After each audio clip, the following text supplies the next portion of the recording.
Normally, I skip the entries in a series I'm covering if they aren't localized in English. I do this because A, I only speak and read English and Spanish, so anything in a different language is a bit hard to get through. B, fan translations are a lot of work and not every game is graced with one. And C, I like being consistent. I don't want to cover one non-localized title and then not cover the other ones as a result of them missing a localization. But I'm breaking this rule here, today, by covering Dragon Quest Monsters Caravan Heart. After the release of Dragon Quest VII, Dragon Quest was about to go through some weird happenings. You see, Dragon Quest VII was, let's say, a gluttonous object of creation. It was a massive undertaking for a company like Heartbeat. Numerous delays, moving development from the Nintendo 64 over to the PlayStation, and then on top of all that, it's just a big ol' massive game. So big, it nearly killed my channel when I covered it thousands of years ago, when dinosaurs roamed the land and your favorite YouTuber wasn't publicly known as a creep yet. Anyway, Dragon Quest VII was grueling even for the localization team. They were allegedly subjected to 70,000 pages of text with only a team of about 25 people to handle it. Hey everybody, it's GC, coming at you from my stream setup. It's currently 1 in the morning, the day before this video is supposed to come out, and I've just realized that 70,000 pages of text sounds utterly bonkers. That's a lot of words, right? Like, that's an enormous amount of text to claim you were translating and localizing for a video game. As like a comparison, like your average core rulebook for a tabletop RPG is anywhere between 300 to 500 pages of text. I find it hard to believe that a game for the PlayStation 1 somehow had 70,000 pages of text. This has nothing to do with the video. I've just now realized how utterly ridiculous that statistic is. Either that or he misspoke when he meant to say 7,000 pages, which I still heavily doubt. Maybe it's 700 pages, but I mean, that's a lot. That's a lot of words. It's a lot. Anyway, you can go back to watching the video now. Despite its success in Japan, the company responsible for its development was burnt out. Living the dream of every service worker out there, the entire staff at Heartbeat went on what was called a sabbatical and basically never returned. Now put your speculation caps on, I'm going in. With his partnered studio out of the picture and the obvious move to the PlayStation 2 requiring deft hands, plus managing multiple projects at once, Hori at this point is stretched pretty thin. But he's not throwing in the towel. He and the Dragon Quest team double down. They announce what would eventually be the greatest RPG to ever tickle the cockles of mankind's heart, and a new Dragon Quest Monsters game for the Game Boy Advance. But the situation being what it is, it's obvious where Hori's priorities lie. The big bombastic new game for the home console. He has to let other people manage this Dragon Quest Monsters title and only exist in a supervisory role. Caravan Heart is technically the first original Dragon Quest game on the Game Boy Advance, and also the first Dragon Quest Monsters game to not have Hori in a direct role. No scenario writing, no directing, maybe a little bit of tweaking, but that's it. Caravan Heart posed a unique challenge. Can you do Dragon Quest without Yuji Horii? Can you maintain the identity, the essence of what makes a Dragon Quest title without the man himself penning the story or guiding production like a helmsman steering a ship through choppy water? The answer is yes, but. And it's a pretty huge but.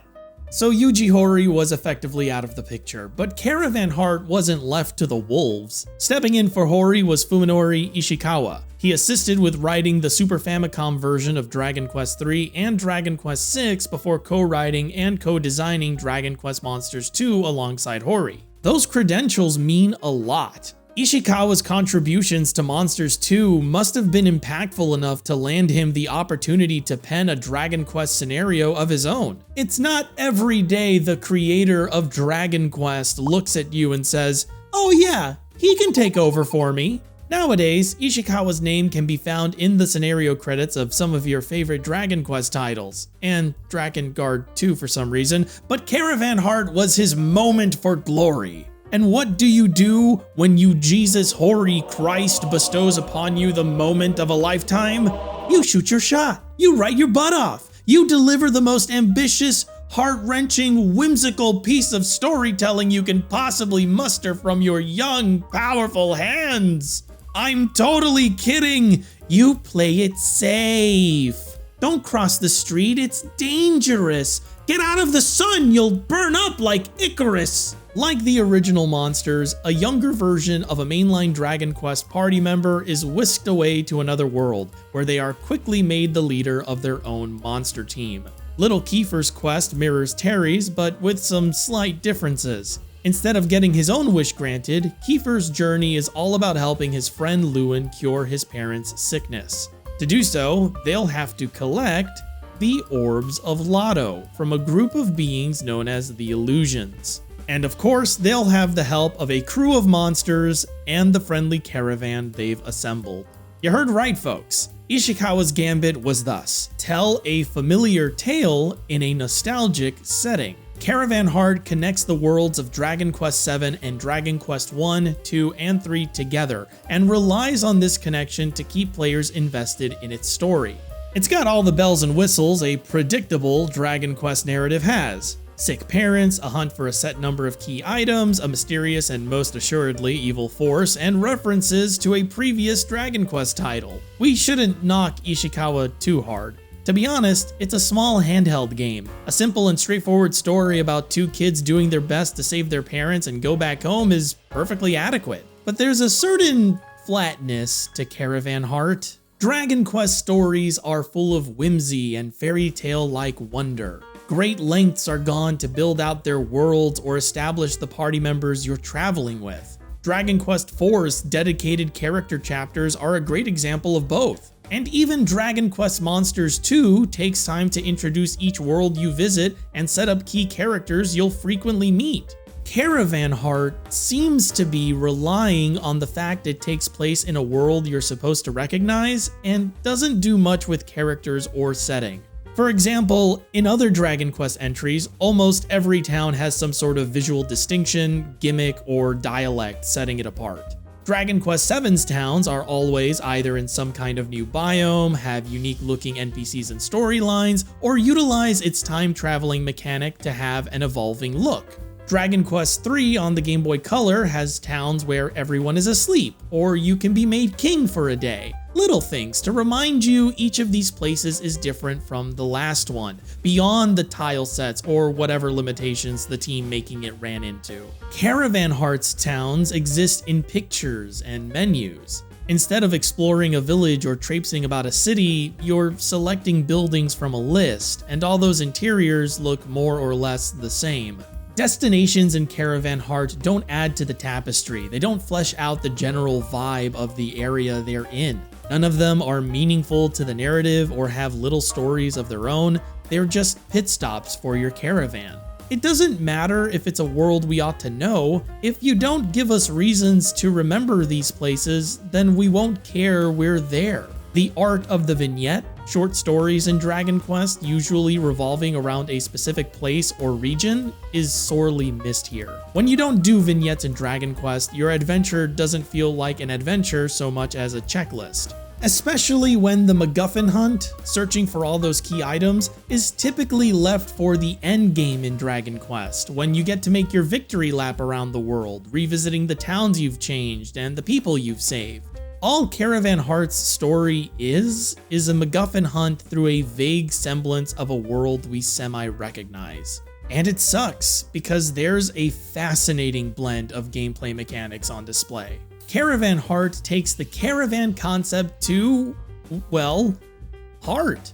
The caravan Kiefer leads is more than set dressing. It's the basis for a second layer of challenge and interaction you normally wouldn't get in a Monsters game. So there's a little edutainment game out there called the Oregon Trail. Maybe you've heard of it. It's about the Oregon Trail, leading a caravan across it and risking life, limb, and everything else to do it. Now, I don't know if director of Caravan Heart Makoto Somei has ever played the Oregon Trail. I don't know if Ishikawa, who was also lead designer on Caravan Heart, has either. I don't know whose idea it was to make an Oregon Trail inspired Dragon Quest, but someone should give them another crack at it. This combination of ideas rocks. To start, your caravan has a ration system. Your food stock depletes as you move across the world map or plunge into dungeons, and drains faster when you walk over more difficult terrain like mountains and deserts. If you run out of food, monsters start losing health until your party wipes. You can keep your rations up by resupplying in towns or back at your movable base camp. Unlike other Dragon Quests, Caravan Heart features random events on the world map which can restore ration points, take them away, remove random battles for a limited time, and lose your gold, among other things. At first, this ration system might seem intimidating, but over time it gets easier to cross longer distances with it and adds a sense of urgency and concentration to traversal. A challenge where you need to balance your ration use with the distance you're walking, weighing the benefits of crossing a harsh, ration-devouring desert to make it to a dungeon or town faster versus taking the longer path and risking party health on more combat encounters and random events. Caravan Heart is literally about the journey, not the destination. It pushes the player to make conscious decisions about how they navigate the map, and the map itself has this front-facing, angled perspective. It gives off this linear feeling, like going upwards is progress with multiple routes in said direction. It's a great concept, especially for a monsters title. Failed routing sends you back to base camp or the last town visited. A setback, but one which provides more levels for your monsters or additional opportunities to capture some new ones. This encourages you to explore the other routes you can take and maybe discover locations previously unknown to you. New locations can mean new allies to utilize in Caravan Heart's wagon system. Clearly, the team working on Caravan Heart didn't want to make another monsters title following in the footsteps of the first two. This was going to be the first Dragon Quest entry on the Game Boy Advance. It needed special fixins, additions to set it apart from anything else to make a splash onto brand new hardware. The wagon system is one of those additions, and it does more than add to the flow of combat in Dragon Quest monsters. It also provides something monsters was sorely lacking: more player input in battles. Commanding your monsters is fine and dandy, but it can get a bit monotonous mashing the A button through your fights as they perform on their own. At times, you wish you could be doing something more. You wish you had a little more control over the fight besides the types of monsters you were using. In Caravan Heart, your caravan does more than watch the battle, they participate in it. Each wagon can support a certain amount of weight, and your many friendly caravaneers can be assigned to them. Once assigned, they'll take turns supporting the monster guarding their wagon in battle through a variety of actions, from attacking the enemy, to healing their guardian monster, to scrounging up gold. It doesn't stop there. The allies you can find share classes, and it's possible to group them together in a wagon in order to supercharge their abilities. 2 warriors will attack in unison and deal more damage to an enemy than one would, for example. Multiple thieves will be more successful at stealing items, and having multiple chefs will restore more MP to their guardian monster. Some potential allies can be great or true versions of their class and do those supercharged abilities on their own. For further complexity, caravan members don't all weigh the same, and with each wagon having a weight limit, lighter members with higher tiered classes become infinitely more valuable than others. As an aside, kids end up being super powerful wagon members since they perform the same actions as adults but weigh a lot less. This works really well with the kid-centric focus of the narrative, where all the kids are having the same dream and being told to search for the orbs of Lotto. So what do you want your wagon members to do? Do you diversify each wagon with a multitude of abilities to ensure a well-rounded party, or do you stack a specific class to maximize a single ability's output? Do you try to keep each wagon light and fill the roster, or do you slam down 2 heavy characters into one wagon to take advantage of their rare movesets? And which monster gets supported by which characters? What's your proper mix of caravan members and monsters? The wagon system is incredible. It essentially turns each individual monster into its own adventuring party. It revolves around predicting what kind of skills you'll need for upcoming battles, encouraging micromanagement of your wagon order and where allies sit in the wagon in order to maximize healing, damage, or other support abilities for the next combat sequence. It opens up so much customization for the player to take part in and creates a lot of room for them to experiment and play around with combat. It makes them feel like they're more actively participating in battles and gives them something more immediate to work with instead of having to wait for monsters to breed or level up. If a current caravan combination isn't working out, they can swap characters around and test their setups before moving on with their adventure. And with a steady flow of new allies to recruit in every city, there's never a shortage of caravan members to test out. When they aren't in a wagon, your caravan will occupy your base camp, and depending on their class, can establish a multitude of bonuses for you there. Having merchants around unlocks a shop, having a thief gives you a bank, and so on. So the less combat-focused characters provide necessary utility as well as creating a lively space for you to return to. Your base camp is an ever-changing town of sorts, growing alongside your caravan's members, unlocking new features to dabble in, and becoming ever more useful out in the field. You can move the base camp around at the cost of a faster ration drain, creating another cool situation for players to think about. Where do you want to position your base camp? Closer to the dungeon to make traveling there easy, or closer to the city you're going to have to walk back to when you're done? Depending on where you put it, your route to your destination will also change. If you can set it down without party wiping in the process, that is. These elements combined make Caravan Heart such an interesting specimen to play. It's a turn-based RPG with survival mechanics and strategy RPG planning, with randomization thrown in to shake up expectations, with unit selection and customization to meet new challenges with fresh ideas. It's innovating on its assumed inspirations to be wholly unique. There's nothing else in the Dragon Quest series, and probably out of it, that plays like Dragon Quest Monsters Caravan Heart, and that's to be commended. That's special. That's genuinely difficult to do inside of a series with such a strong core identity and still maintain said core identity. So it's a shame the ideas Caravan Heart introduced to the series aren't held as tightly together as they should be. As the game opens up for more exploration, the Mode 7 perspective creates visibility issues you're expected to work around by having map makers take up space in your wagon. But if you ask me, it seems short-sighted to ask the player to sacrifice valuable wagon space for features any other RPG would just give them for the sake of convenience. And it isn't as if Caravan Heart is built around stripping away your typical quality of life features either, so this map mechanic is pretty out of place. It's a cool idea requiring making the overall player experience worse in order to implement. For all the joy the wagon system brings, it's kneecapped by a limit to how many caravan members you can keep at any given time. You might think having to discard caravan members for new ones would be an additional challenge, having to carefully pick and choose who you keep, regretting decisions you made later on, focusing on core members of your group and refining your lineup.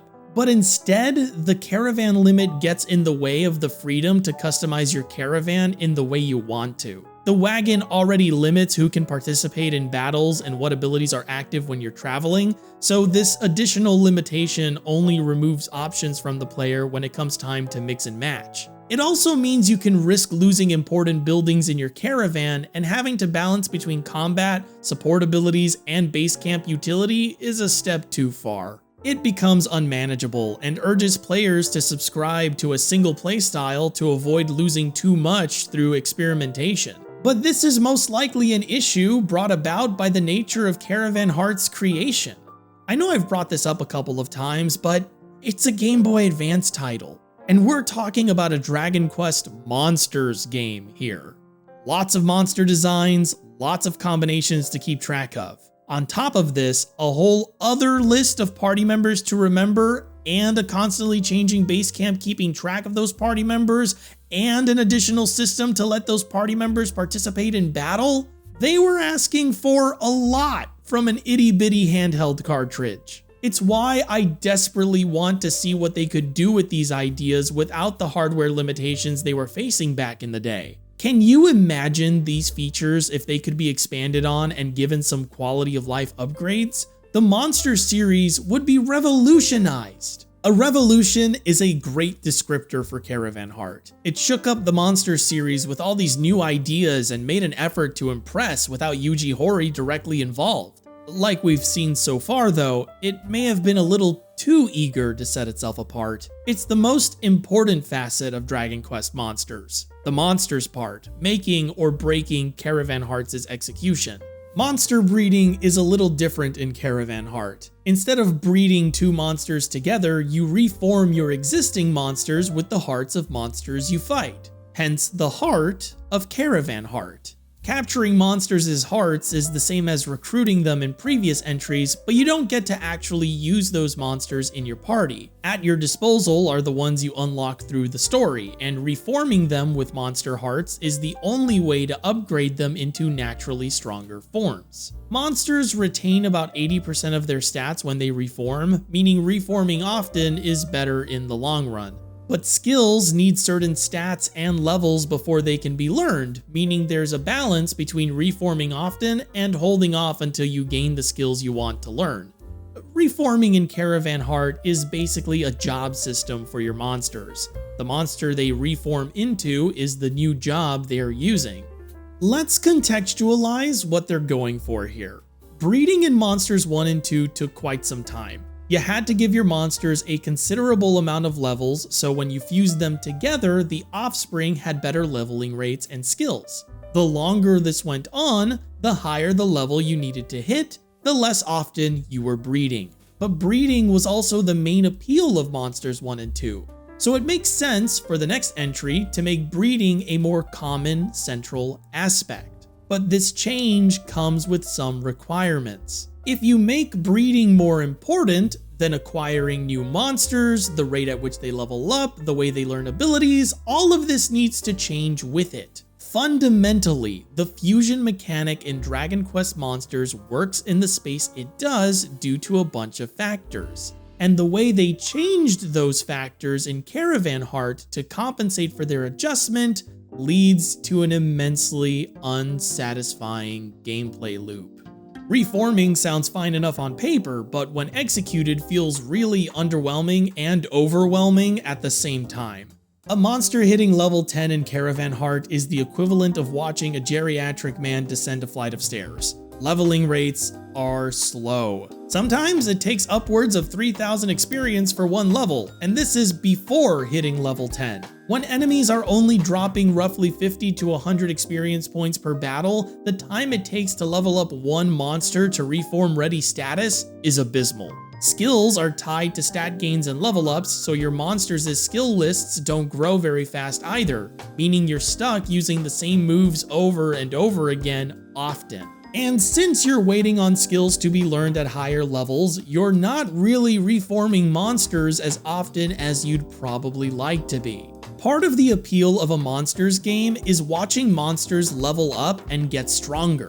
When the time between those levels gets too long, you start to lose interest in the growth of your party. We also want to watch our monsters strengthen their abilities. We want to be asked to make decisions on those abilities, which ones to keep, which ones to breed into the next monster. It's one of the major interaction points in a monsters game, customizing the monster. When it happens infrequently or never, it means we're losing out on an integral aspect of play. In Monsters 1 and 2, breeding would happen often. There wasn't a need to stop everything you were doing to grind up a new monster if you really didn't want to. And if you did, since level rates were higher, it would only take a few minutes for a monster you just bred to catch up to the party. Whenever you reform in Caravan Heart, progress has to stop in order for your new monster to gain enough experience to hold its own. The level rate is so slow and monsters deal so much damage that keeping your reformed monster alive to gain experience points becomes its own ordeal. And again, since levels come so slowly, you're going to be coddling it for an unreasonably long time. With encounter rates in Caravan Heart being so high and skills like Vivify and Revive hard to come by, you can expect your party to wipe often. Earning gold is also slow. You're always strapped for cash for the majority of your playthrough. Constantly maintaining your rations and healing items is a huge money sink, except towards the end when you finally have spells to adequately keep your party alive and can avoid wiping. Caravan Heart is just too damn lengthy. Rewards are trickled down from risky situations in unsatisfying ways, and progress feels minimal and inconsequential. Oddly enough, it probably plays this way because of Caravan Heart's unique mechanics, because of the wagon system and the caravan features. It stands to reason that if players are going to have more help in battle, then the enemies they fight should be stronger, but they mucked it up. It feels like the balance was built around the potential strength of the wagon party members and not necessarily around what most people were probably going to do. It's as if enemies were statted around the maximum damage output a player could squeeze from the wagon system. But most players probably aren't going to play this way or be able to because of the faults in the wagon system we mentioned earlier. Having to discard wagon members makes it more likely players won't have the units necessary to meet the game's challenges on even ground.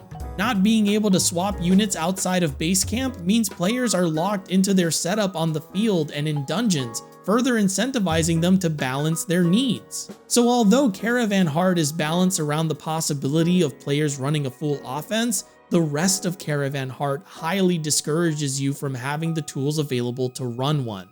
It's really a tragedy, you know?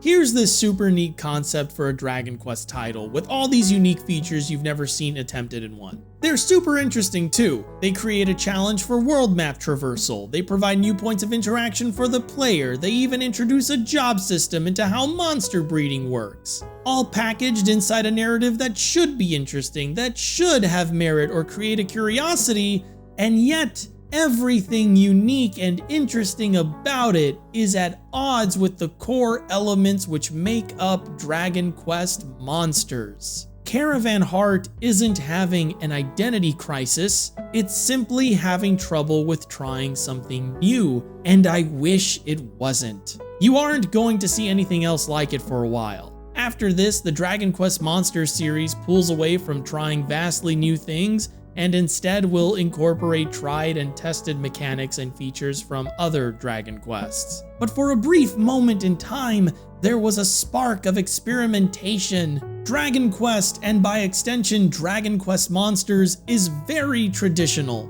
It's a series designed to be simple and approachable for anyone. So one of its greatest weaknesses has always been its safety. It serves the series well, don't get me wrong, but as a Dragon Quest fan, sometimes I want my safe, approachable RPG to live a little, because when it does, we get some instant classics. Caravan Heart was the monster series living a little. Unfortunately, it lived a little too much. But instead of taking it in stride, the series recoiled back into tamer pastures. It ditched the ideas Caravan Heart put forth and began modeling itself after the mainline series. Caravan Heart is weird and not particularly fun to play, but it marks a pivotal moment in Dragon Quest history, when it dared to be something different. And I think what's most disappointing is its continued obscurity.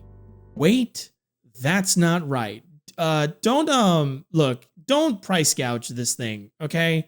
It's worth more as a historical significance than it is playing in any serious capacity, and even then, its impact on the series was ultimately pretty small. I'm looking at the scalpers on this one. Don't listen, this isn't worth it.